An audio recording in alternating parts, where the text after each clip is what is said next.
Mrs. Kennedy looked at first one, then the other. "What is the matter?" she asked, her voice dry. "What's wrong?" I whispered to Anne, "You'll have to tell her. She should hear it from family." Anne's eyes pleaded for a moment, and then she started to cry. Instinctively, I moved towards Mrs. Kennedy, for I did not know how severe her reaction would be to the news. "Aunt Rose," Anne sobbed.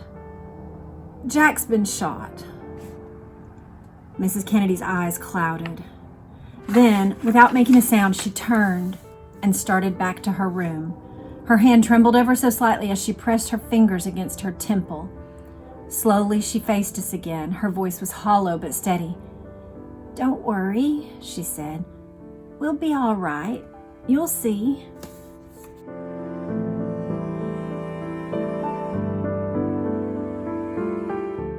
Hello, and welcome back to my channel. And if you're new, then welcome. I'm Jess Cannell, and I would love to earn your subscription today.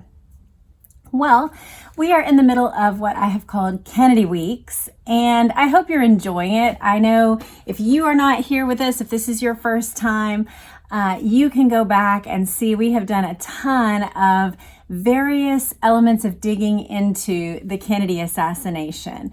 And we do that all the time, even when President Trump hasn't released an executive order. But since that time, we've definitely started talking about it more.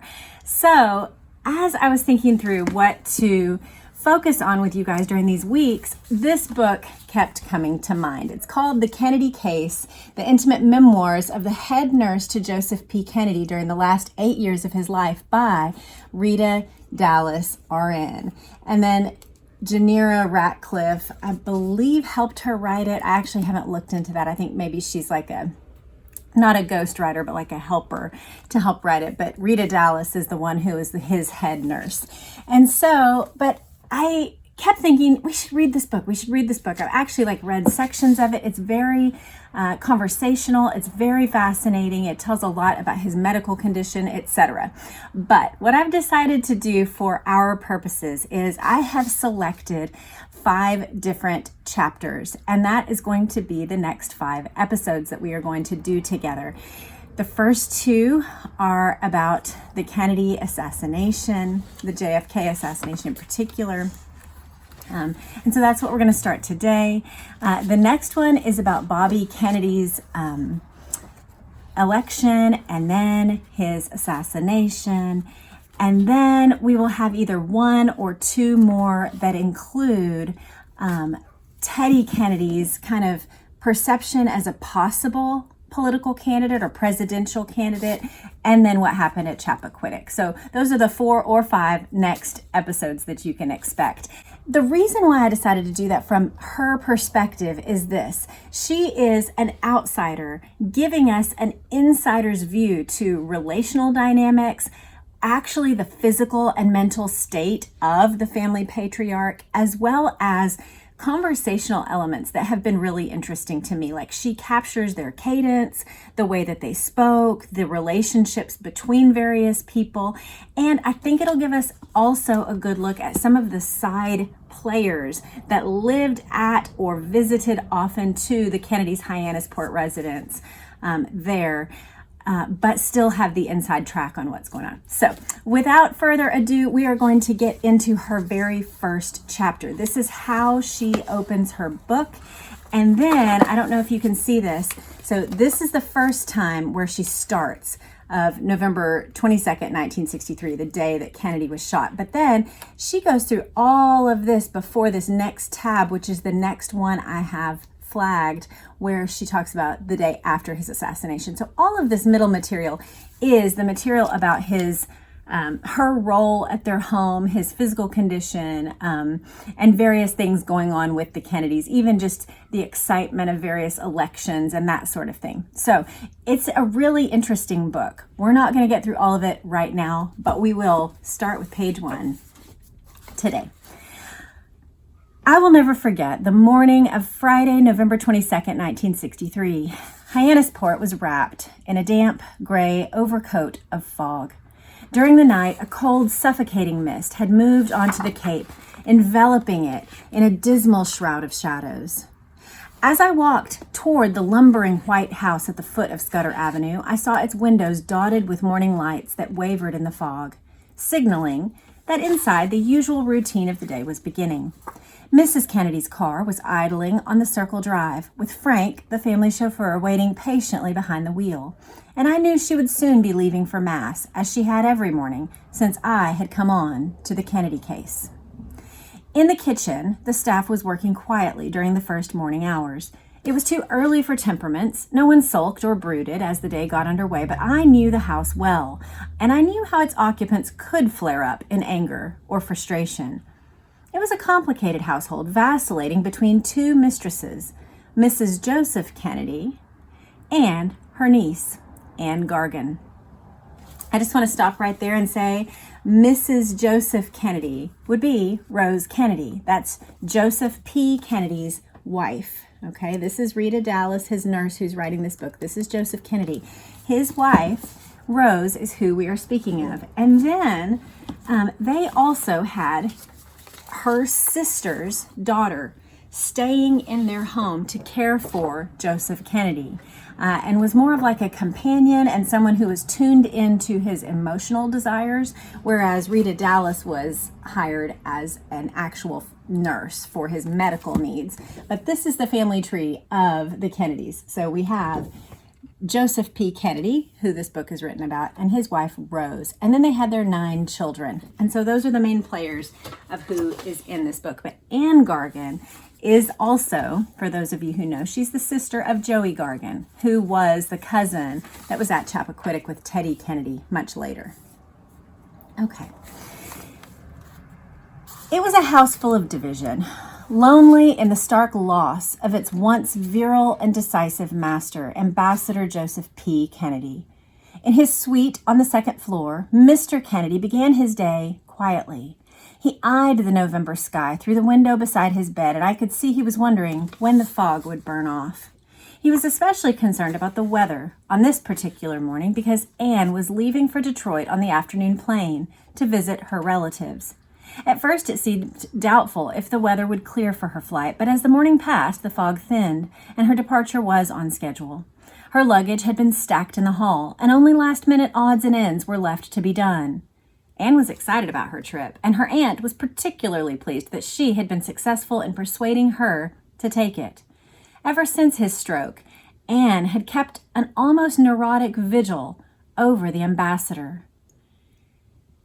We'll just pause there and say, if you didn't know, Joseph Kennedy had been the ambassador to the British Commonwealth, I believe, not just Britain, during World War II. And so he had lived in London. He had worked alongside Winston Churchill and FDR. And so that's why his highest achievement was being ambassador. So that's why sometimes he's called Mr. Kennedy. Sometimes he's called Ambassador Kennedy or the ambassador. Often she was with him day and night. And finally, Mrs. Kennedy had almost demanded that she take a brief vacation. She was to spend Thanksgiving with her sister and rejoin Mr. and Mrs. Kennedy at their winter home in Palm Beach shortly before Christmas. The season was nearly over on Nantucket Sound, and the ambassador's spirits had sagged after the Labor Day weekend, for the compound had become like a ghost town. The grandchildren were either back in school or ensconced in their winter homes, and I could see that he sorely missed the cheering effect of their laughing, tumbling exuberance. Only the weekends were alive with visits from his immediate family.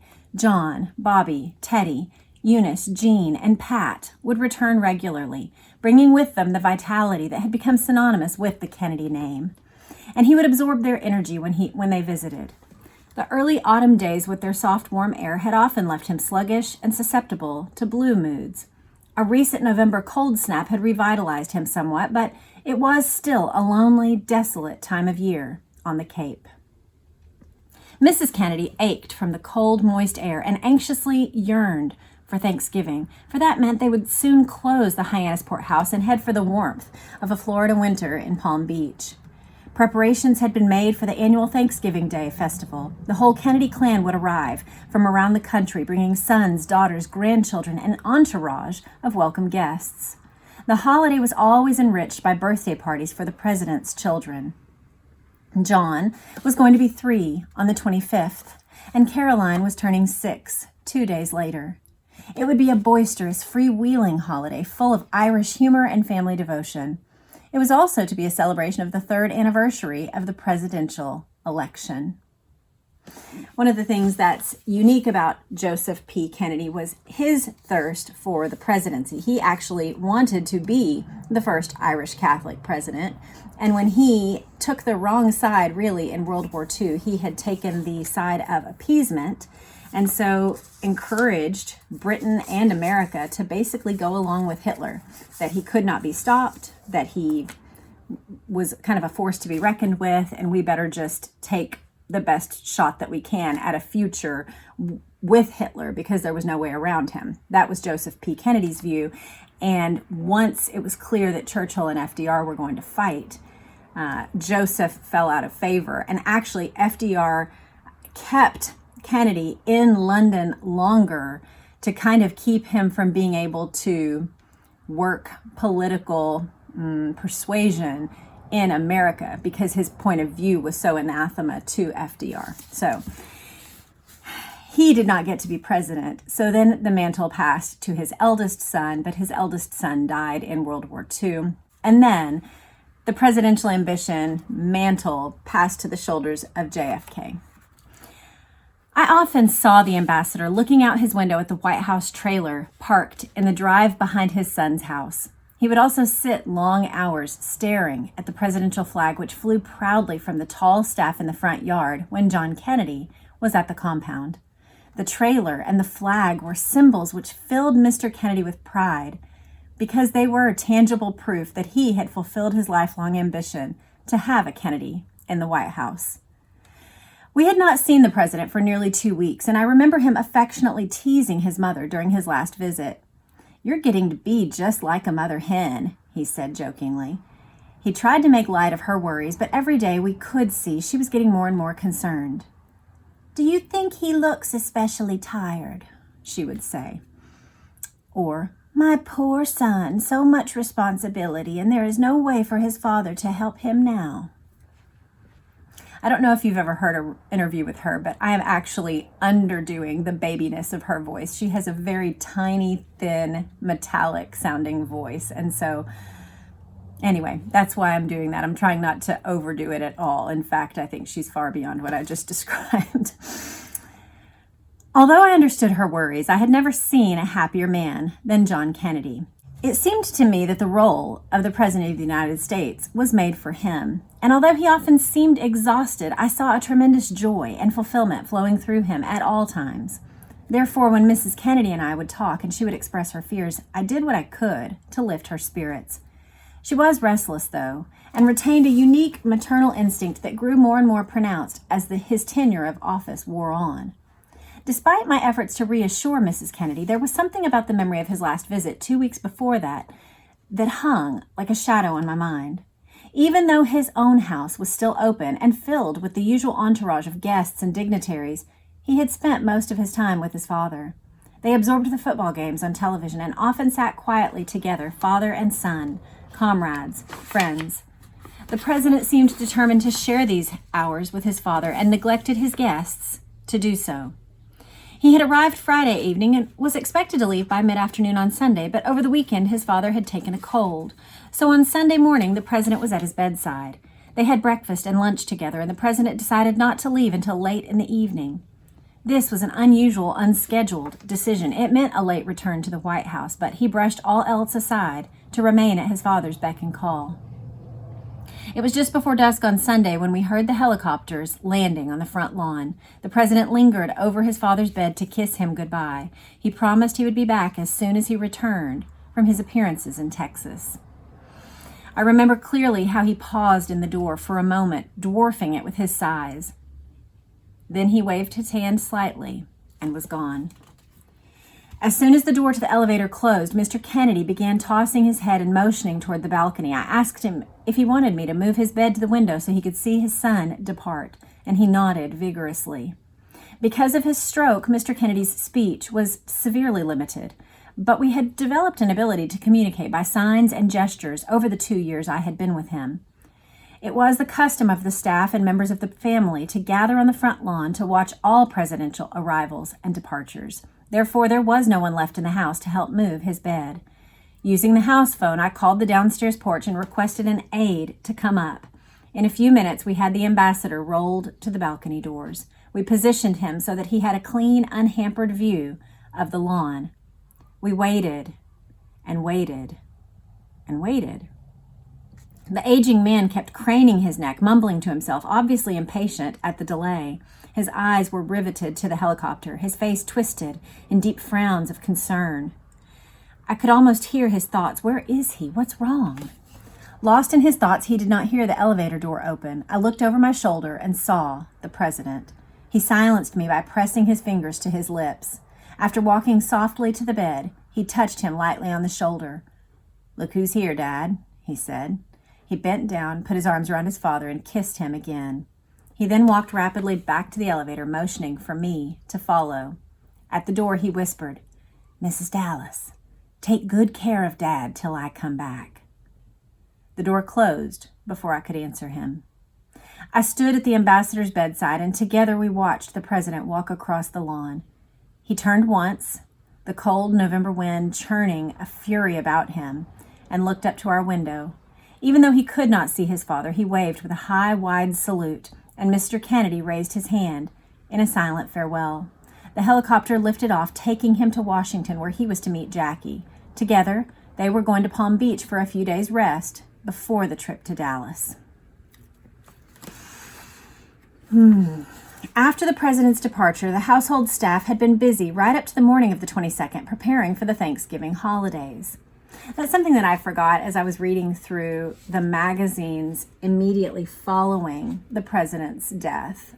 We have looked at the first Life magazine immediately after the memorial edition, and it had not occurred to me that people were preparing for Thanksgiving. Of course they were. It even had like grocery lists and things like that, but it seemed like such a stark contrast with the heaviness and sadness of the assassination. Mr. Kennedy had not been very active owing to his cold, but it did not progress to a state that caused him any serious complications. Had he been feeling better that morning, he would have enjoyed seeing Anne off on her trip, for he took any excuse to get out of the house for a long drive. He and his wife existed on a rigid schedule. He would begin his day watching the national news on television, keeping a sharp eye and ear turned for comment on his sons, then devour the New York Times. Mrs. Kennedy, on arising, would go to Mass. When she returned, she would breakfast with her husband, quite often with Anne joining them. Mr. Kennedy's mid-mornings would be taken up with a swim and some therapeutic exercises in the heated pool. If the weather permitted, he would lunch on the Marlin, his beloved boat. Otherwise, he would join his wife and Anne in the dining room. Immediately after lunch, he took a lengthy nap, as did his wife. This had long been a family ritual, and it was rare for either of them to break the pattern. After his nap, he usually went to the family theater in the basement of the house to watch a movie. This is quite an advanced compound for 1963, isn't it? Mrs. Kennedy would play golf or swim during this time. The rest of his afternoon would be taken up with television unless he decided he wanted to go for a drive. Before dinner, he would rest again, then join his wife for their evening meal. They were both faithful to the daily routines, but on this particular day, the schedules had been adjusted so Anne could have lunch with them before meeting her plane. Shortly before she was to leave, Mr. Kennedy was settled in his bed and was soon asleep. Mrs. Kennedy was closeted in her bedroom with the shades drawn, hoping to be able to rest. The days, she often said, seemed to get longer with each passing year. While the houseman loaded Anne's luggage in the car, she handed me an envelope and asked that I keep it in my possession until she returned. She explained that it had been put in her charge by the family, and that it had contained instructions on what had to be done in case something happened to the ambassador. In it was the name of the priest to call, the funeral director the family wanted, and other pertinent information. I placed the envelope in my desk and wished her a good trip. Suddenly, our conversation was interrupted by wild, piercing screams. Dora, Mr. Kennedy's personal waitress, came running up the stairs, completely distraught. She was sobbing wildly. "The president's been shot! My God, the president's been shot!" Instinctively, I ran down the steps and grabbed her shoulders. "Be quiet," I urged her, shaking her. "Be quiet. What are you saying?" She sank down on the stairs and buried her face in her hands. Frank, the chauffeur, came toward us, white-faced, and told us the few details that he had heard on television. Anne was frozen at the head of the stairs, transfixed in terror. She began trembling, then cracked into a wild fit of hysterics and ran to her room. As I helped Dora to her feet, I could hear Anne's television blaring from behind her closed door. I was urging Frank to take Dora downstairs when Mrs. Kennedy burst through her bedroom door and stomped out into the hall. She was wearing her robe, and she had the disheveled look of someone who has just been jolted out of a sound sleep. "What's the matter with you two?" she said sternly, looking at Dora and me. "Please, can't you be quiet? I've never heard so much commotion. Now keep still. Do you want to disturb Mr. Kennedy?" She looked directly at me and said, "You of all people should know better than this, Mrs. Dallas." As she started back to her room, she said, "And someone tell Anne to turn that television off." I had worked my way back up the stairs, unable to say anything. Dora began crying again, leaning her head on Frank's shoulder. When she saw this, a tense look traveled over Mrs. Kennedy's face. I felt her eyes watching me as I hurried to Anne's room to carry out her orders. Anne was sitting hunched in front of her television, tears washing her face. The TV roared at full volume. It was not tuned to a news program, but she seemed unaware. "Turn it off, Anne," I said, "and come along. Mrs. Kennedy is out in the hall." Stupefied, she followed me out of the room and shrank against the wall. Mrs. Kennedy looked at first one, then the other. "What is the matter?" she asked, her voice dry. "What's wrong?" I whispered to Anne, "You'll have to tell her. She should hear it from family." Anne's eyes pleaded for a moment, and then she started to cry. Instinctively, I moved towards Mrs. Kennedy, for I did not know how severe her reaction would be to the news. "Aunt Rose," Anne sobbed. "Jack's been shot." Mrs. Kennedy's eyes clouded. Then, without making a sound, she turned and started back to her room. Her hand trembled ever so slightly as she pressed her fingers against her temple. Slowly, she faced us again. Her voice was hollow but steady. "Don't worry," she said. "We'll be all right. You'll see." With those few words, she walked back into her room and quietly closed the door. Anne stared into space, then shook her head as if to clear it, and quickly ran to her room. I hurried in to look at Mr. Kennedy. I was relieved to find him still asleep. I walked unsteadily to the small area that served as the nurse's station and sat down. I felt a shockwave sweep through my body. Time, in such moments, loses all meaning, and I'm sure only a few minutes had passed when I was jolted by Anne's running past me into her uncle's room. At the same time, Mrs. Kennedy opened her door and called, Mrs. Dallas, don't let Anne say anything to Mr. Kennedy. Don't let her tell him. I've just called my children, and they are coming up this evening. I want them to be with him. I want them to tell him." Hoping to intercept Anne, I hurried into the room just as she was saying, "Uncle Joe, there's been a terrible accident." Mr. Kennedy, groggy from being awakened in such a way, was slow to comprehend and did not notice it when I put my hand on Anne's arm and said, "Please come outside for a moment, Anne." She looked puzzled as I brought her out into the hall. "Your aunt doesn't want you to tell him," I whispered. Before I could explain any of the details, she darted back to Mr. Kennedy, who was nearly asleep again, and speaking in a rapid, high voice, she babbled, "Uncle Joe, it's Wilbert. He's been hurt." Mr. Kennedy's eyes became alert, for Anne was talking about the head gardener, who was a great favorite of Mr. Kennedy's. Anne quickly said, "But he's all right. It wasn't serious." Mr. Kennedy looked bewildered, but finally settled down and went back to sleep. In the meantime, Ham Brown, the Secret Service agent assigned to Mr. Kennedy, had been contacted by his superiors in Washington and was issued orders to secure the grounds. The family had to be guarded against the possibility of a nationwide conspiracy. That's interesting. I've never heard. I think it's really fascinating already. I'm enjoying the story to hear from somebody who's on the inside with family and getting a glimpse that nobody else would be allowed. It is a very unique perspective that we're being given in this book. I hope you're enjoying it. I checked again on Mr. Kennedy, who was still asleep. Then I turned up his intercom and quietly left the room. I looked up and down the empty hall. Anne's door was closed. The domestic staff was somewhere downstairs. Ham Brown was busy checking spare rooms throughout the house as a security measure. I knocked softly at Mrs. Kennedy's door and said, "It's Mrs. Dallas. Don't come out. I just wanted you to know I'm here if you need me." I could hear the television on in her room, very low. In a muffled voice, she replied over it, "I think it'll be all right, Mrs. Dallas, but thank you. Don't worry about me. Just stay with my husband and don't let anything happen to him. I'll be in to see him a little later, but I can't right now."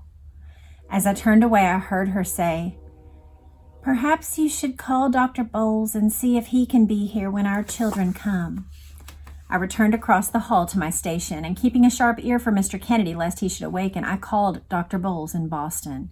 He had already heard the news and was planning to leave for the compound within the next hour or so.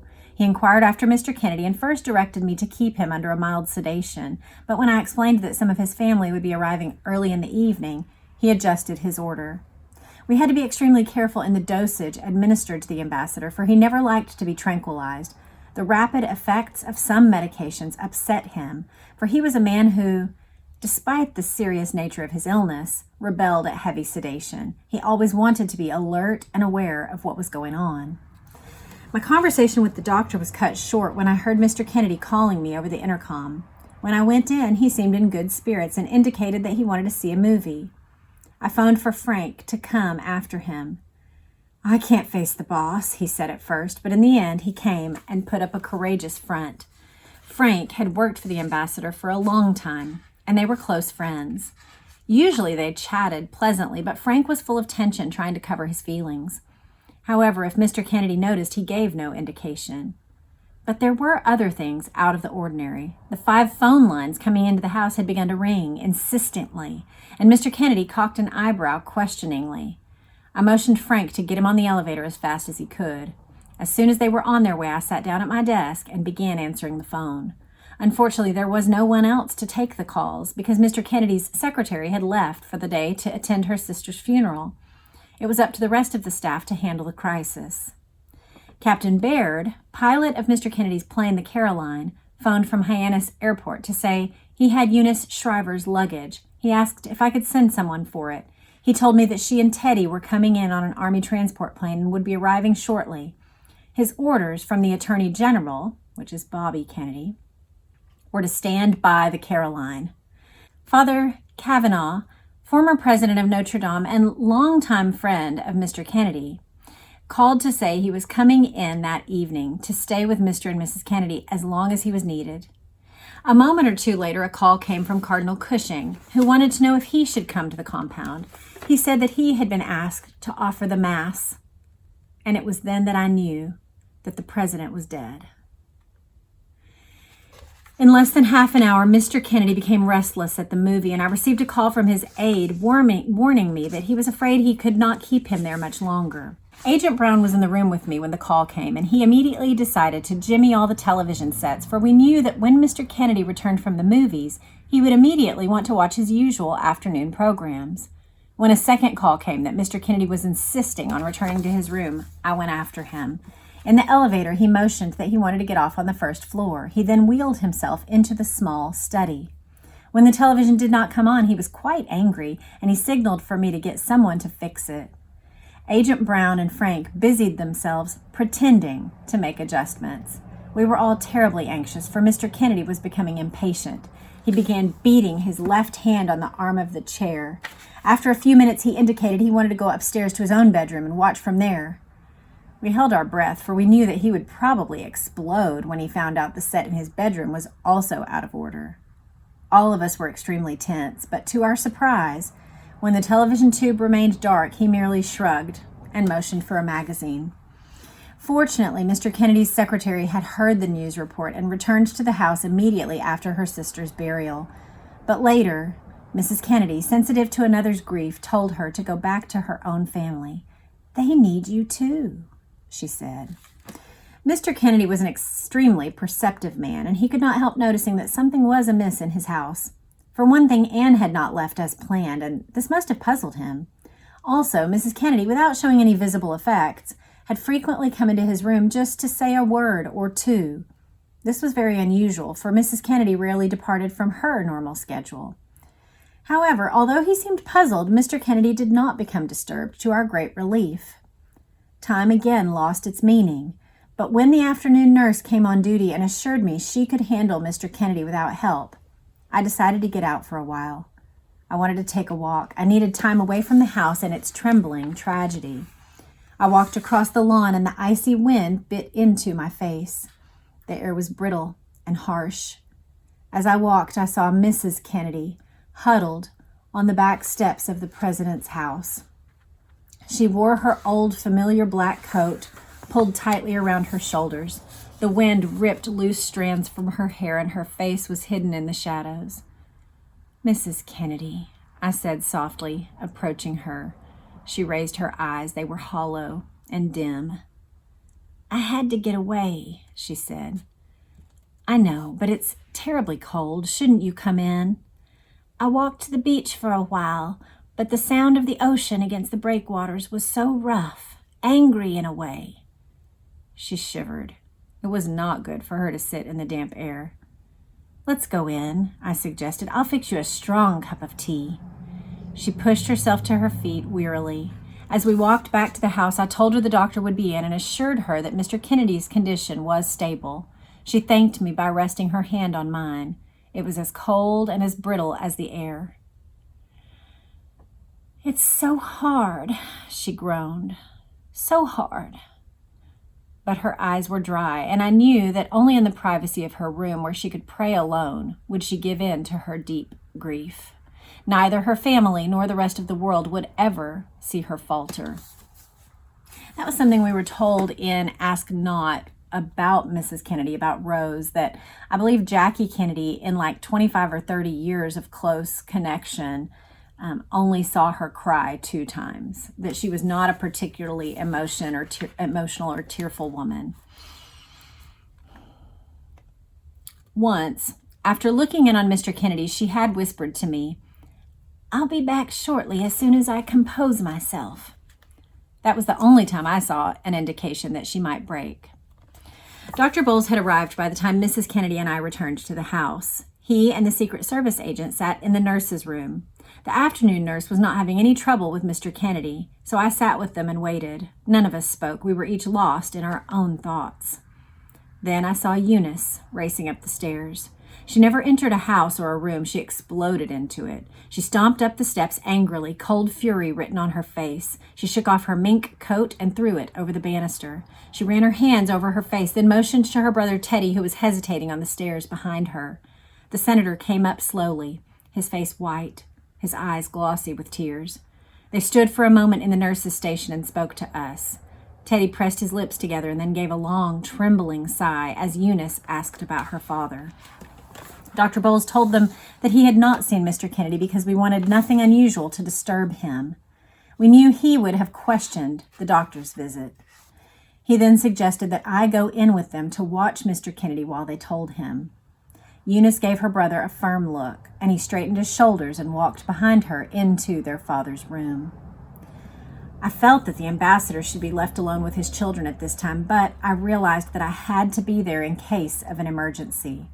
None of us knew how he would react, so I slipped quietly into the room and leaned against the dresser. He was puzzled and surprised to see them. Teddy and Eunice stood by their father's bed, and after a moment's pause, Eunice took his hand in hers. She looked up at me, and I managed to nod. Teddy clenched his hands behind his back. Eunice bent down to kiss her father tenderly. "Daddy," she whispered. "Daddy, there's been an accident." "But Jack's okay, Daddy." "Jack was in an accident, Daddy. Oh, Daddy, Jack's dead. He's dead, but he's in heaven. He's in heaven. Oh, God, Jack. Daddy, Jack's okay, isn't he, Daddy?" Mr. Kennedy looked at her, and then his son, Teddy, cried out, "Dad, Jack was shot." Mr. Kennedy's eyes darted back and forth, a streak of panic discoloring them. There was a small footstool near the bed, and Eunice pulled it over and sat down. She laid her head on her father's hand. Teddy leaned across her and kissed his forehead, then walked around the bed, still dazed, to rest his hand on his father's shoulder. Mr. Kennedy looked up at me, and I saw a sea of sorrow sweep over his face as he laid his hand on Eunice's buried head. As helpless as he was, something came into his eyes that told me he would be able to give them comfort. Teddy dropped to his knees and buried his face in his hands. I saw his shoulders sag, and Eunice, her body twisted with grief, said, "He's dead, Daddy. He's dead." I had to leave the room. I waited for them, along with Dr. Bowles and Ham Brown. When they finally came out, they had composed themselves. Eunice pressed her eyes together for a moment. Through tight, clenched lips, she said, "We'll be in with Mother if you should need us." They shook hands with the doctor and the agent. Then Senator Kennedy took my hand, his voice crackling, and said, "Thank you, Mrs. Dallas." He wrapped his arm around his sister's waist, and they went in to their mother. A strange thing had happened. None of us had said to either Mrs. Kennedy or to her children, "I'm sorry." It was as if the tragedy were bigger than that. A son was gone, a handsome, sometimes reckless man, blessed with the sentiment of his Irish forebears, was gone. A man who romped with his sisters, who took quiet looks at his wife, who impulsively kissed his father and held his children close, was gone. John Kennedy was dead, and the shock was deep. But it was coupled with the realization that it was the president who was dead, murdered, blown apart. Camelot, once so clear to the eye, had vanished. All through that desolate November night, the world hung on the happenings in Dallas. Lyndon B. Johnson was now the President of the United States. Jacqueline Kennedy, bloodstained and angry, stood aside and listened as he assumed the oath of office. Lee Harvey Oswald, pale and sharp-featured, had been captured. In Washington, Robert Kennedy, laboring under the terrible loss of his brother, continued to execute his office as Attorney General.